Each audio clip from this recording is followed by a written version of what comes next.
আমি খোৱা বোৱা উঠা বহা সকলোখিনি কৰিছিলোঁ। যেতিয়া ছিংগাপুৰৰ পৰা এই খবৰটো আমি পাইছিলোঁ, আমাৰ কাণেৰে মানে বিশ্বাস কৰা নাছিল যে এইটো কথা হ'ব পাৰে বুলি।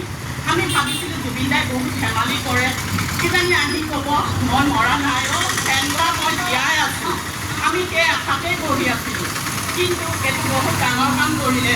আৰু আমাৰ গড়মূৰীয়াসকলে এতিয়া ক'বলৈ লৈছে ময়ো জুবিন, আমিও জুবিন।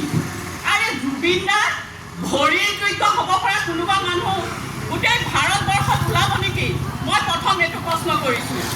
মই জুবিন, আমিও জুবিন, তেওঁ এই সাৰ কথা কেনেকৈ ক'লে? আৰু এই ন্যায়টো কিয় হোৱা নাই সেইটোও এটা ডাঙৰ কথা হৈ আছে। ছিংগাপুৰত যেতিয়া জুবিন দাৰ মৃত্যু ঘটিছিলে, তেতিয়া তাত ৰিণিকী ভূঞা বাইদেৱে তাত কিন্তু ফেষ্টিভেল শ্ব' কৰি আছিলে, ফেশ্বন শ্ব'। তেওঁ এতিয়া এইখিনি কথা কেনেকৈ উলিয়াব? কাৰণ এইখিনি কথা উলিয়ালেতো চবখিনিয়ে ওলাব লাগিব।